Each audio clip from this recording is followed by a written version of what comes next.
Africa is to become the battleground of this geopolitical tussle between the US and China. I think the warning shots have been fired by what we see in South Africa when the US is sanctioning the ANC leaders. So what lays ahead of us is very scary.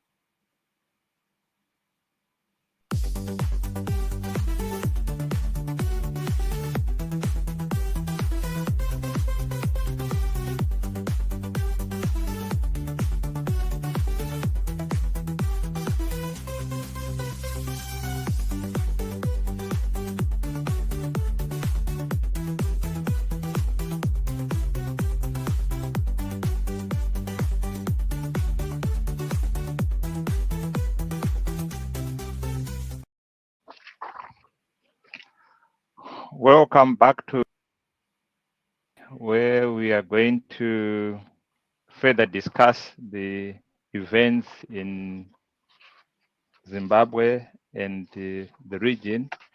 To start off with, we are going to talk about our experience of the events of the day. Shumba, any update of what is happening in Zimbabwe? No, I haven't seen any political headlines today. All I see was sort of, I could say, positive headlines. It was to do with the artificial intelligence. I don't know whether it was a conference or what it was, which was in Rwanda. And I think there are positive things that are coming out of there. So that's what I've been looking at today. And I think following to that, I saw that Strive Masiwa is opening a center in South Africa dedicated to artificial intelligence. We would have loved that center to be in Zimbabwe, but I think he's a shrewd businessman, so he's got his reasons why that center would not be set up in Zimbabwe. So it's a piece of good news to our continent and to our region. So that's what I saw today. Ameno kuti mimi chamaona china asi meme mchifamba. Kunenge ndikufamba nhasi ndangosangana ne-information yekuti the ruling party ZANU-PF, I think it is now on a massive campaign to recruit content creators to spearhead what they call movement for change. What change, whether is it change for the country or for the party, it's still speculation or it needs an interpretation. And I think I agree with the artificial intelligence. It's actually a key aspect in Africa, because I think the countries that are going to lead in the coming years are the ones that will embrace artificial intelligence, both in not only rhetoric, but with actually real things on the ground. As you can see, China and America, they are actually racing for this dominance in artificial intelligence. Actually, I think next week, Professor Atham Tambara is leading a discussion on artificial intelligence in one of the South African universities, and it is a hybrid conference. So I registered to attend virtually, and I think it's quite interesting to stay ahead how artificial intelligence is going to shape the future of Africa. Yeah, I would love to attend. So if you can put the link so that any of our viewers can also attend the talk, because he's one of the leading sort of voices on artificial intelligence on the continent, and is quite versed on the subject. So yeah, it would be nice to attend. Yeah, I'll put the joining information in our description on this broadcast. And without further ado, I think today we want to look at a very important subject. We know America is the top of the talk globally, and today we are going to talk about their sanctions to South Africa and what it will mean to us as a nation and also to South Africa in the region. And for us to lead us in this discussion, none other than Shumba, who is more attuned to geopolitical analysis. Over to you, Shumba. Yeah, so I think we are in a new Cold War, but unfortunately, I think Africa is going to bear the brunt of this tussle between China and the US. So I think for a variety of reasons, the US have chosen to put sanctions on the ANC leadership. I think it's not only the ANC they are targeting, it's going to be the ANC, EFF, and MK. So I think we'll dig deep to what that means to Africa. But to me, that's an opening salvo of what's coming towards Africa. And Misha, you know, South Africa is the biggest economy in Africa. So if we are on the receiving end, which means they've gone, the consequences are not are going to be terrible for the masses of African people who depend on South Africa. So we'll see how it plays out. But I think I wrote about this in 2023. This was one of the reasons why uh, this storm is gathering pace on South Africa. So in my blog, is South Africa the weakest link in the BRICS? Why is South African rand imploding? This is what I was alluding to. Of course, there are a few things that I got wrong, but at that time, the Reserve Bank of South Africa actually raised the interest rates by 50 basis points, which means they were afraid of the rand really going down. It managed to stabilize the rand, but I think this time around, they're going to be a lot of the big guns are out, because once they target the ANC leadership, what does it mean for the region, for South Africa and the region? That remains to be seen. So those are the things that we'll be talking about today. So to start off, Misha, if you can just show what has been happening in America in terms of so we've got this the US Congress has just introduced a bill to sanction ANC officials. So this bill is going to go through the Congress, and then it's going to go through the House of Representatives.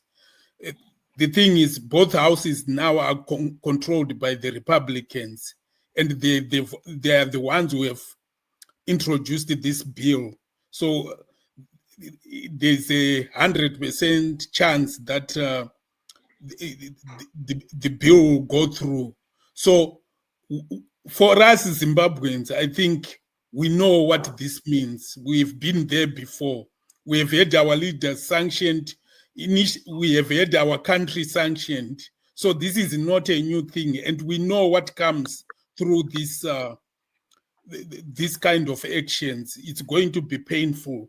So we are praying for South Africa, but it doesn't look good on a bigger scale, because when you see a superpower like America, we know what they did to Russia. Luckily for Russia, it had prepared for that eventuality for years. But for us, like Zimbabwe, we were not prepared. South Africa, I don't think they were prepared for what's coming their way.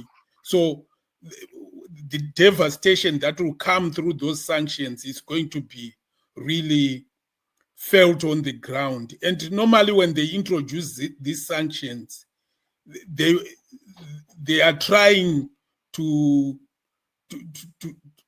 put pressure on the public. It's sort of a regime change agenda that normally comes with these sanctions, so that we, the people on the ground, we will put pressure on our leadership so that they act in the interests of America. Because this is just interfering in the internal politics of South Africa. But that's what empires do, unfortunately, and we'll see how it plays. And then I think there's another headline as well. So ANC notes US congressman proposed bill calling for sanctions on party leaders. So I think in South Africa, things are not looking good with this kind of actions. So that's where we are in world history. And it's really unfortunate. But where we are is where we find ourselves that, like I said in our previous chart, that we have the world has changed so much in just a few years, and now we have reached the crossroads of history, whereby the supply chains of the world are being broken up. So before, we used to have China as the manufacturing factory of the world. And China was getting all the resources from Africa, getting resources from wherever, and then manufacturing goods for the world. So most supply chains were coming from Africa, from China. That's why you were finding the Belt Road Initiative that China was embarking on, so that it could supply finished goods across the world. But now, ever since COVID, things just took a terrible turn. And now there's enmity between the Chinese and the US. And things are out of hand now. And they're not gonna sit down and talk together, because what the Americans are afraid of is having China taking the lunch from them, because where we are now is like America perceives China that it wants the hegemonic control of the world that the US currently possess. So if China manages to surpass the US and starts to run the world, which means China will introduce institutions, and it will introduce rules and the international laws that suits China more than it suits the US. Because currently we live in what we call international rules-based order, which were the formulations of the US. So the US is worried. That's why if you listened to Obama, he said we are pivoting to Asia. So the reason why they are pivoting to Asia is to contain China, so that they can always remain the hegemony of the world. So that's where we are in world history. So a Cold War has started. So the starting of the Cold War means the supply chains now are broken. US is going to go to Africa to look for its own raw materials and its own the things that it needs to power its factories. That's why Trump is talking of onshoring, that companies should move to the US to manufacture goods. And then you've got as well China also going around the world looking for the same raw materials. Misha, if you put that picture about how the trade has changed in few years. So this was 2000, and it shows the global dominance of the US and China from 2000 to 2024. If you look at this map, you can see that it was almost the US dominating the global trade in 2000. But look 24 years later, the whole of Africa, I think China is dominating what's going on the continent, and America really is saying enough. So they want to kick China out of the African continent, and for us, it's going to be painful as Africans, because if you have these two elephants fighting within our continent for the control of the resources, then which means we are the grass which these elephants are going to trample on. So we've got a very difficult time ahead of us, and it has already started. Like I said, the reason why Trump is sanctioning the ANC leaders is just the start of that fight for the control of the African continent and its resources. Yeah. Thank you, Shumba.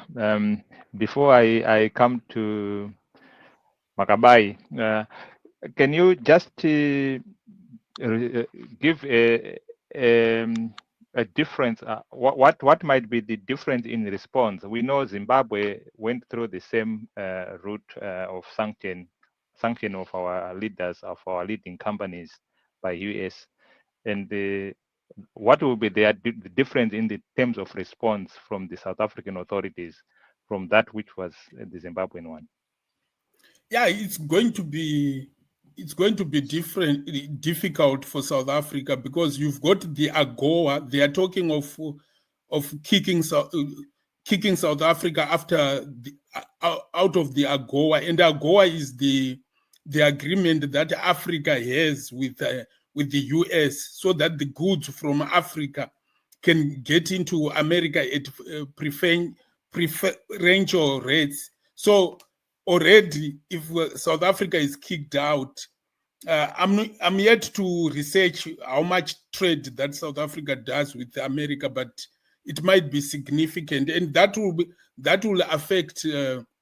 That's already jobs on the line, because you've got companies that are exporting to America. I think South Africa exports cars to America, so that's going to be a big hit on the South African economy. And then you've got the BRICS. I think behind the veil, the US is worried about the BRICS. Like I said, South Africa is one of the founding members of the BRICS. So the aim of America, it sees BRICS as its biggest threat. I think you remember what Donald Trump said when he came. He said, if the BRICS nations threaten the dollar, we're going to impose terrible costs on them. So I think Trump is seeing one of the weaker links in the BRICS, and is going in hard on South Africa. So there's the BRICS issue with South Africa, and then there is the ICJ case where South Africa took Israel to the International Court of Justice. And then there is, during the Ukraine war, they suspect that South Africa gave arms to Russia, because there were Russian warships that came and docked in South Africa. And the US claims that those ships actually loaded arms for Russia. So that's one of the things. And then you got this land issue, which is quite similar to ours, because if you remember this, our sanctions in Zimbabwe was after the land distribution, because the way America or the Western powers have always negotiated our independence was for us to have just the political independence, but we don't have the economic independence, because they don't want us to redress the land imbalances that have happened historically. Because in Zimbabwe, for example, we had the Land Apportionment Act that robbed Black people of the land. But when we got our independence, we were told you go to distribute land after 20 years. Why after 20 years? Because always they know by that time, immediately after you take independence, the minority population will be very unsettled, and most of them leave, which exactly happened in Zimbabwe. But as the years go by, they start to gain their confidence. That's why in South Africa, I think they left it for too late. And those people have gained so much confidence. And some of the things that they say, you can see that they are actually telling black South Africans that you are immigrants too. You came from up north. So there's no one who is entitled to this land. We are all both foreigners to South Africa, which is really an insult. Can you say the same if you go to Europe or you go to America and say those things as an immigrant? But this is where we are. And for me, I always say it's the powerful that write the rules of the game. And a lot of our white friends in South Africa are, riding on the power of the American empire or the emperor, Trump. So whatever he says, so they are so happy. They are happy that ANC is in the eye of the storm.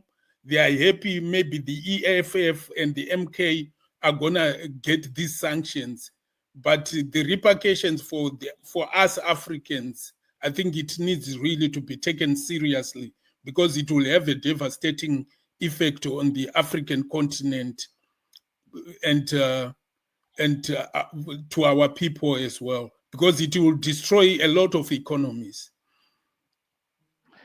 All right. Let me give time to Mr. Makabayi from Uganda. What's your take on the you have heard what Shumba had said, and also your own experience of what it means when a leading African economy goes through sanctions? Thank you very much. The issue of Republican Jason introducing a bill to hold South Africa accountable for supporting American adversaries, like my brother put it.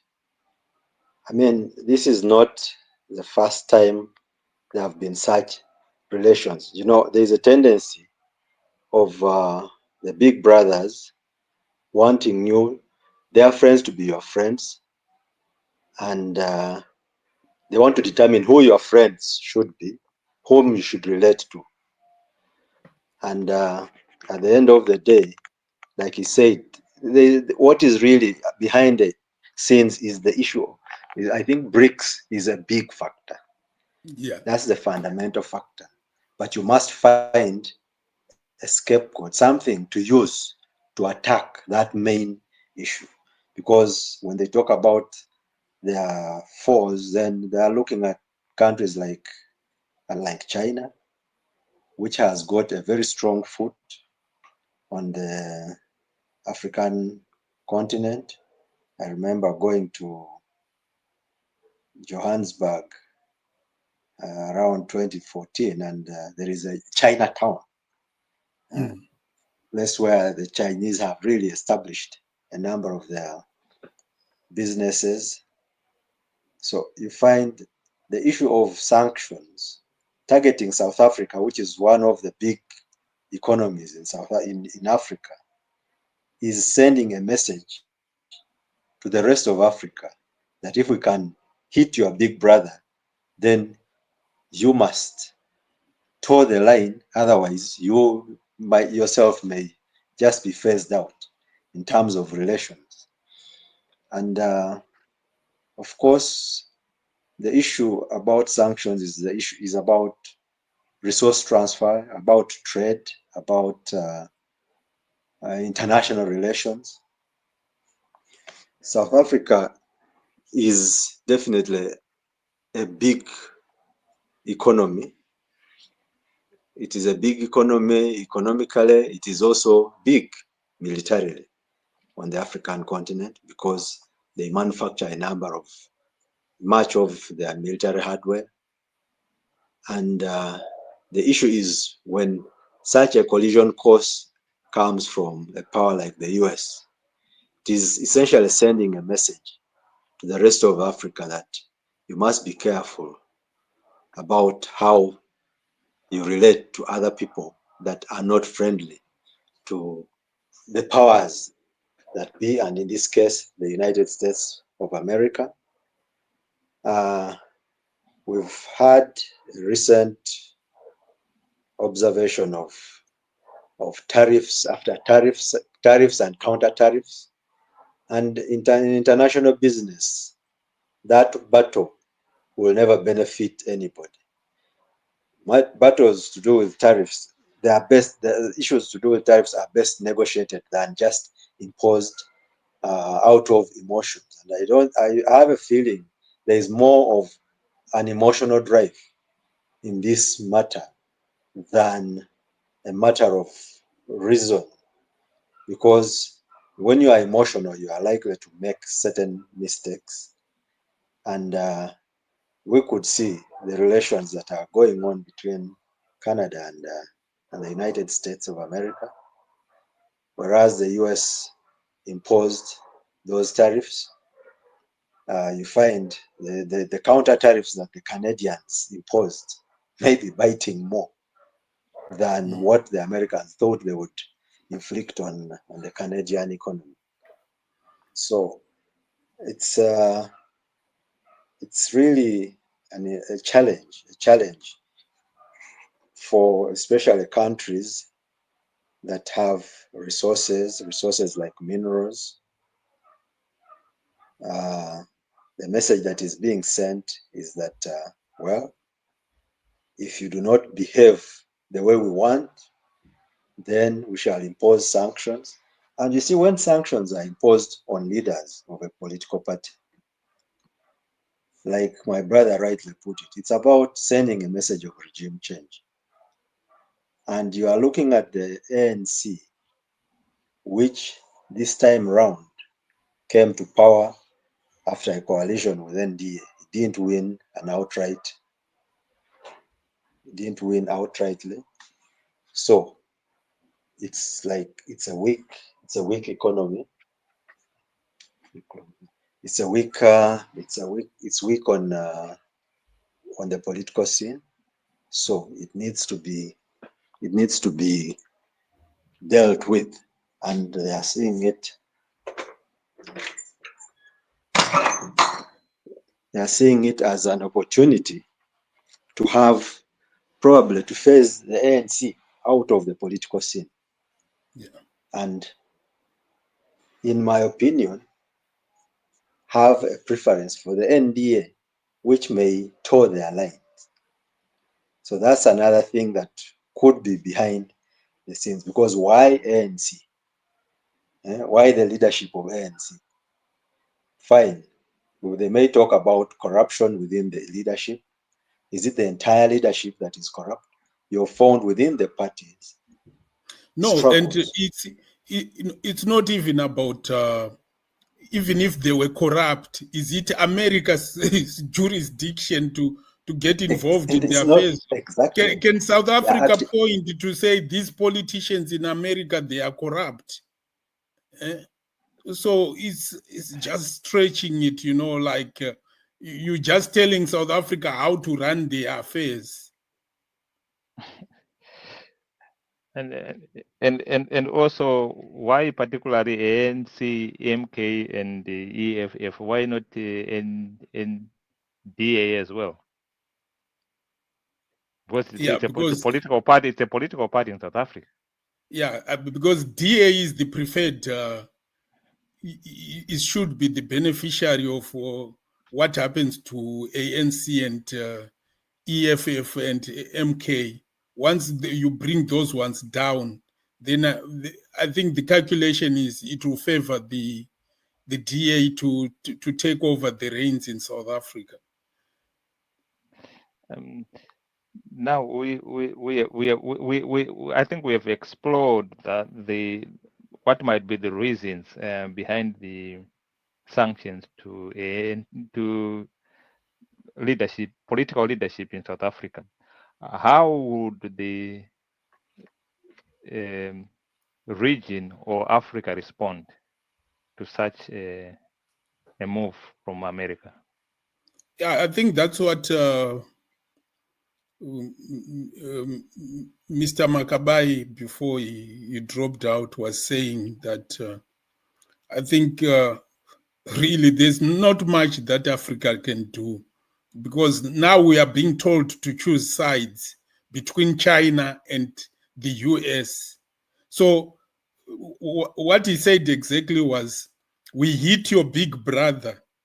So how is Zimbabwe going to stand up to the US or I got disconnected. Lesotho? Yeah, how is Lesotho going to stand to the US when they see it's like you are brothers, right? And you've got a big brother, you walking along, and someone come and hit your eldest brother, the strong of all of you. You just scatter. You think, oh no, we're not gonna, we can't face this guy. So that's exactly what America is doing to us, because they've just gone for our biggest brother, because they know with the South Africa in the BRICS, right? It can influence the whole continent to go into the BRICS. They can convince us, because South Africa has had a good voice on the continent. They are very diplomatic. They can reach out to all Africans and say it would be a good idea for us to all join the BRICS. But now, if South Africa is hit with a stick on the head, then most of the countries, we are minnows, to be honest. We have not developed the capacity to defend ourselves. So everyone will be scurrying for cover if Trump comes to say, are you going to be the next to resist me? You just going to worship the emperor. So that's where we are. And probably will come now demanding to say, you give me these resources. If you don't, or stop this business with China. So that's where we are.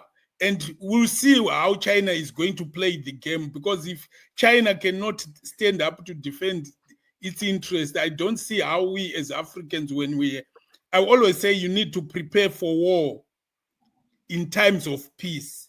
But for us Africans, we've gone through colonialism, we've gone through slavery, but it seems we never learned those lessons. I like I like the mentality that the Jews in the Middle East or Israel has, because after the Second World War, with what they went through with Hitler, they said never again. They have nuclear weapons and they've got a mandatory national service. But we who have gone through colonialism, slavery, we've got nothing to our name. By now, Africans should be having nuclear weapons, but we've got nothing to show. And I was reading today, if you see the kind of all the other countries, like even the middle powers who are going into Africa to manipulate Africans for their interests. You've got the UAE, you've got Saudi Arabia, you've got Turkey, you've got India, you've got China, you've got the US itself, you've got Russia. So you've got these middle powers and these great powers all in Africa trying to secure their interest in terms of resources. And they're going to cause wars, because if you don't give them what they want, they're going to create terrorists, or they're going to create upheaval, so that once they cause that commotion, they can then have access to the resources. So we are in a rude awakening, and I hope it all plays out until our leaders really come together to say, how do we solve this issue? We are in for terrible times. I think it will come back to what Mr. Makabai alluded in our last episode, where he says one of the things that we need to focus on for our nation is the basics. I think he mentioned the food security, healthcare, education, and skills that work. And so that if we focus on these things, so that our communities may not necessarily have to depend on what happens across the borders. If we have got our communities that are self-sufficient at household level, the impact will not be as much as when our communities are dependent on the formal economy per se. I don't know what others may think. Do you want to add your thinking again, Mr. Makabai? Yeah, I think, like my brother has put it, when we see such things happening,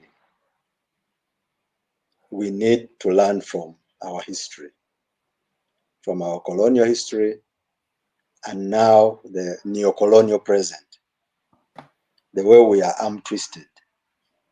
And this arm twisting arises out of the sheer knowledge that you cannot defend yourself anyway. Exactly. So even if I slapped you, you will have to put the other cheek, whether you like it or not, because you cannot hit back. Now, what does that mean? That as Africa, we know we are the home of most of the natural resources that the world uses. And we need to know that if we do not manage these resources collectively, the rest of the world has tried its best to ensure that we are fragmented. Look at the United States of America. They were different states, but they saw the importance of uniting. Look at the United Kingdom. They The were European different. Union. The European Union. But Africa, the African Union, is just a union of the heads of state summits. I was sharing with a friend who was a diplomat, where they went to Addis Ababa and discussed something. And after they discussed, a certain country, an African country still, that was working on the drafting of that document, brought in something that had not been discussed at all, and made it very pronounced. And that position was a position of a certain bloc that finances the African Union. You can imagine we do not finance it ourselves.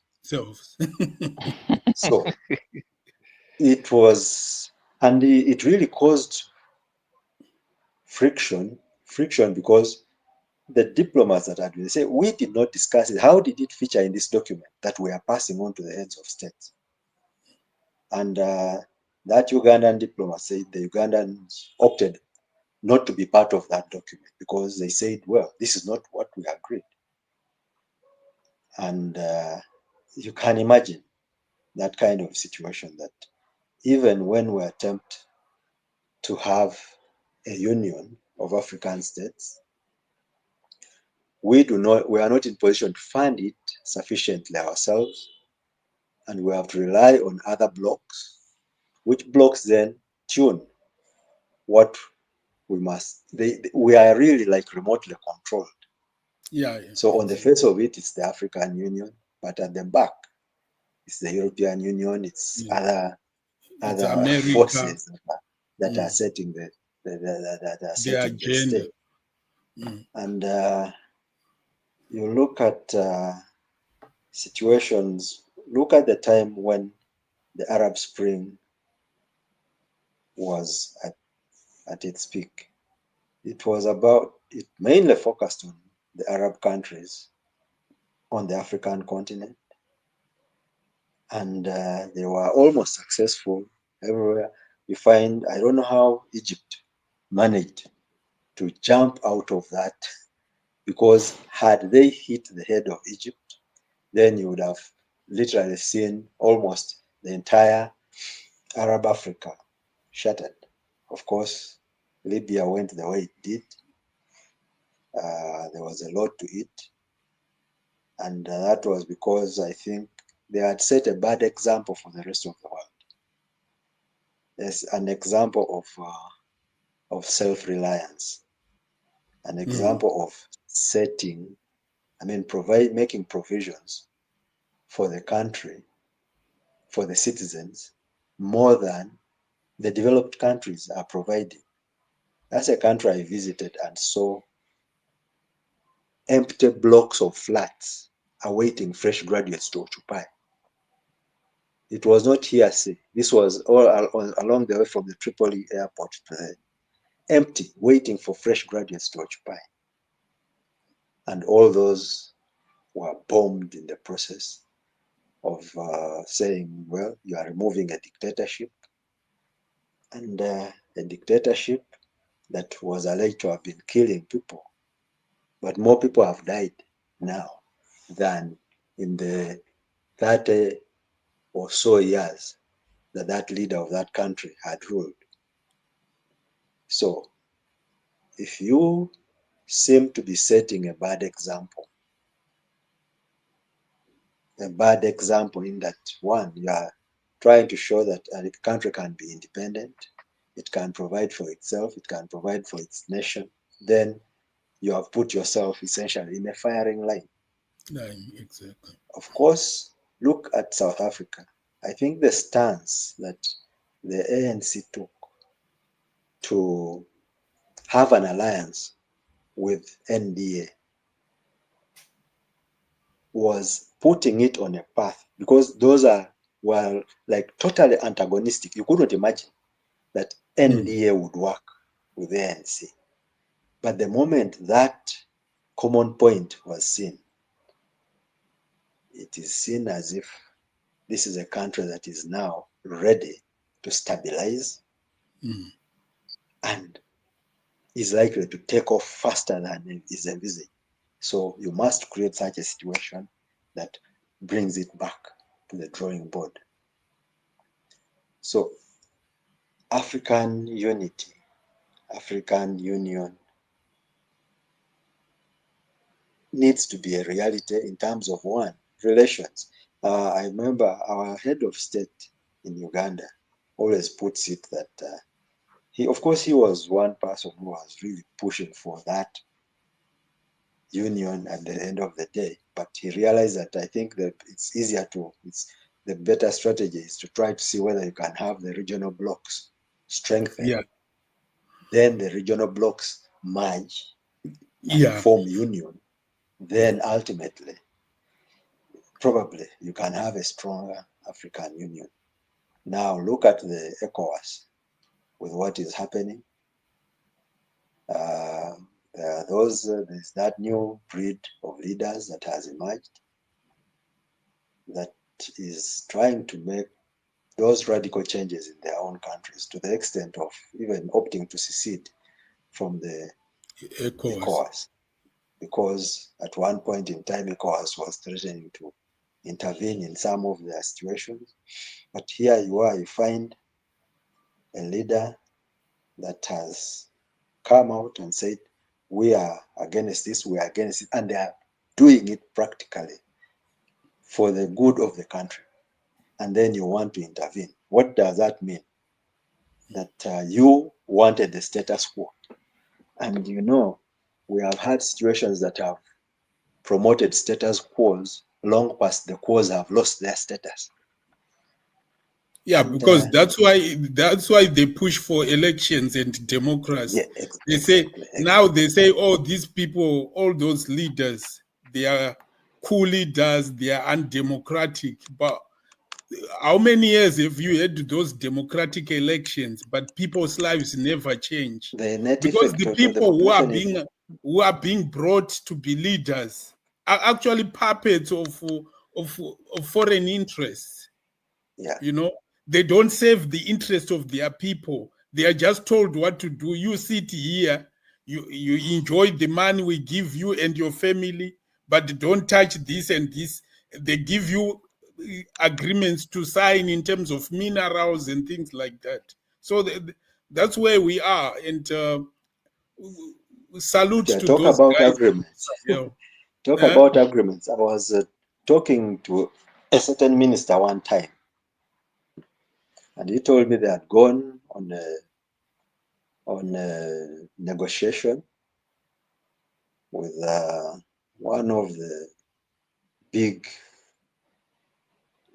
financial institutions, and then they were really towing the line where they wanted the interests of the country to be catered for in that agreement. As you notice, many agreements are like sellouts, really. You find, why would such a clause be part of it? So when they noticed this guy was really being very hard, all that they did was, during the break, they engaged him one-on-one. They just told him, oh, by the way, where do you come from? They took him to the live Google map, live. Oh, which is your village? And then zoomed in to the extent that he saw his father seated under a tree. Wow. So this is he said, when we call you to such negotiations, it's not that it's that we must get what we want, not what you want. To the extent that really I've shown you that I can even see where your father is seated. What does that mean? That if I want to eliminate you, that is very possible because we have technology to that. By the time they went back, the man had to soften.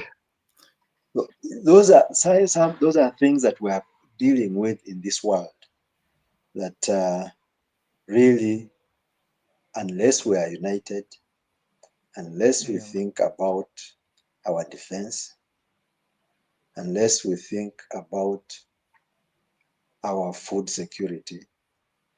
I was sharing with a friend recently and saying, the traditional seeds that we had are disappearing, and we are having to depend on seeds from outside our own countries. That is already a tool of and people see these seedless grapes. They think and it's they are excited about, but you can't plant. Yeah. You can't produce. What they don't know is this is a monopoly. Who is having the seeds to grow those seedless grapes? So at the end of the day, if that person doesn't provide you with the seeds, you're not gonna grow that seedless grape. Exactly. Imagine when the world, the whole of your country now is on seedless grapes. Who's holding the seeds to those seedless grapes? The one with the Yeah.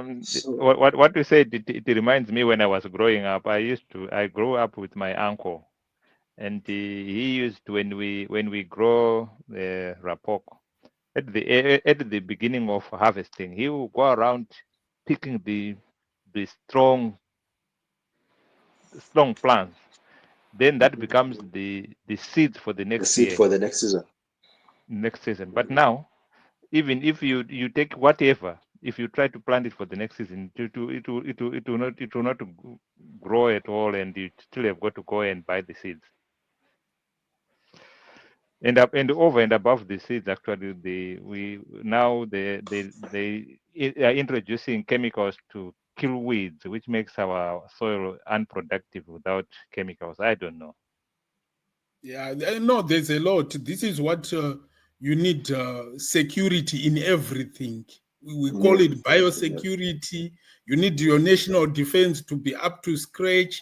You need, even drugs that are now permeating African borders. We never used to have people getting hooked up with some of these drugs that now you find young people getting hooked on. So you need strong borders to be able to control some of these things. A lot of people wonder in Asia, China, if you caught with drugs, or Thailand, or or Indonesia, it's firing squad straight away, no negotiation. I think it was last month China killed about five Canadians for drug dealing. So they don't mess around, because you're talking of, they've been through that with the opium wars. So China knows the effects of it all. So they're not going to take any chances, because you destroy communities and you destroy society through those things. But here we are, even now, our borders are so porous, and we are forced, like through this free trade, to say you cannot erect barriers. Now a chicken coming from Brazil is cheaper than a chicken that's being produced locally, or a chicken from America is cheaper than a chicken that's being produced locally. I think our leaders should take advantage of what Trump is doing to start erecting some of these barriers, so that we can stop things like that destroy our farmers, so that they cannot they cannot produce. Because what people don't know, they think, oh, Africans are less. We have always been farmers. But if you are competing with these large scale farmers from America, from the European Union, who get subsidies, because subsidies for farmers here in the European Union or in America, it's huge, and it's huge big business. And then when you add on top of that what we call aid business. So what America does is, like, they will say, oh, there's going to be famine in Sudan, famine in Zimbabwe. And they push for the corn or maize corn from their country through the UN to come to Zimbabwe. They won't say to the UN, order some maize from South Africa to take to Zimbabwe. No, they won't do that. So you find that they exaggerate the maybe the famine in Zimbabwe or in Sudan, so that they can push as much of their produce from America to Sudan or to Zimbabwe, wherever they are creating that narrative. So we need to really wake up and start knowing how to protect our farmers, so that we can have that food security that we are looking for. Yeah, I'm very mindful of your time, Shumba. Mr. Makabai, can you give any closing remarks in terms of what you can tell our leaders now that their big brother is slapped with sanctions?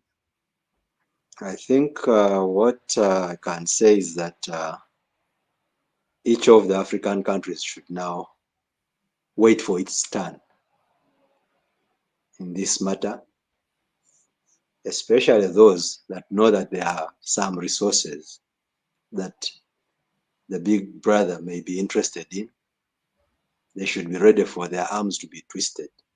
So they should start doing exercise, so that when these arms are twisted, they are not broken. Because I will give a case of my own country. My brother talked about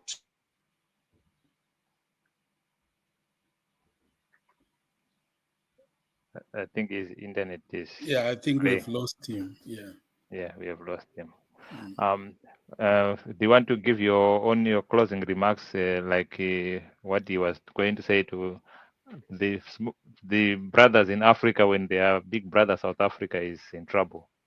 Yeah, so I think I alluded to it to say, so they're gonna come one after the other to the minnows, which are the small guys, to say, which side are you? Because in diplomacy, they call it carrot and stick. Sometimes they use carrot to sweeten you, to say, oh, no, we'll do this for you, we'll do this for you. And then you take a deal that might even affect your own people.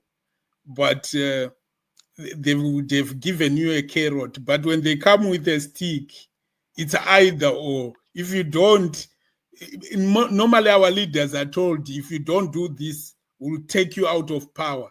And with the way we also all like power, the man will rather sell the country than to lose power or not to play accordingly. So that's where we are in world politics.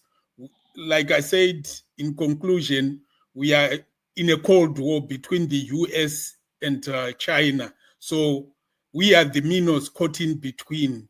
And we need to know how to play the game. I think we are way past the time that we could strategize because, like I said, you need to prepare for war in times of peace. We had peace for quite a number of years after the end of the Second World War, but we didn't take advantage of that to prepare ourselves for times like this. So it remains to be seen. We remain hopeful for our continent, but we also need our viewers to be aware of what's coming down the line, so that we are not surprised if we see all these proxy wars, like my brother mentioned about the Arab Spring. That's how it will start.